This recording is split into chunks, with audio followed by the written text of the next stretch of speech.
Well, not officially, it's not officially fall, but yet we kind of think of September as fall, and with fall, as far as the garden goes, comes mums, and I get it. It's getting a little hot right now, but that doesn't mean the mums are not in all the stores.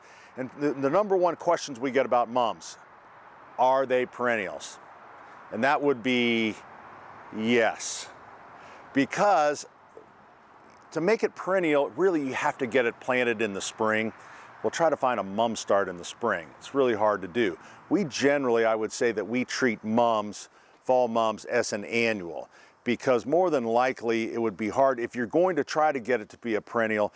Once you enjoy it in the fall, mulch it heavily, and then, you know, unbury it in the spring, and don't cut it back. Let that frame, that dead frame of the mum, kind of hold the mulch in there, and then it might come back. And if it comes back, then what you do is it'll start to grow, and you have to keep pinching it.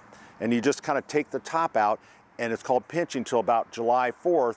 And then what it'll do, you'll get that nice, that nice round head of the mum, and then it'll bloom on time. If you don't, and if you just let it go, you will have sloppy, floppy mums that are blooming in July, quite honestly, and no one likes that. Some people do, but you know, we're wound pretty tight as Americans, and we want our mums a certain way.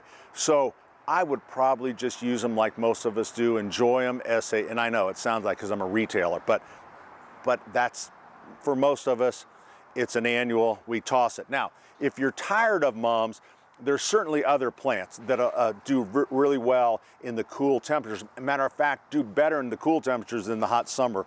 So you have some rudbeckia in there. There's some cabbage in there. Cabbage, the colder it gets more color to it. So there's definitely some things. Or another little trick, you got that worn out summer planter. Now, I pulled out, there was a little bit of calibrachoa in here, some blue days, which is a tropical. And so they weren't looking so good, but the pentas, you know, they like the cool weather. So what you can do, and you'll see a lot of, in the stores, a lot of 4-inch material, and you just kind of rejuvenate that. This is ornamental peppers are beautiful. So right now they're really coming in with a lot of their color. So obviously you would plant this properly rather than just shoving it in like I do. This is what this thing was. See, it had all kinds of little spring and summer flowers. You get a small mum, 4-inch mum, and then you can kind of create something and just pull out, but leave the structure, and maybe it's a grass that you have or a spike. There's just certain things that probably look good in your pot. Just rip the rest of it out and then kind of create a fall planter to get you through the next couple months. So there's a lot of things in the fall that you can plant, because really you have a lot of time to enjoy them. So it's not time to give up on the garden yet.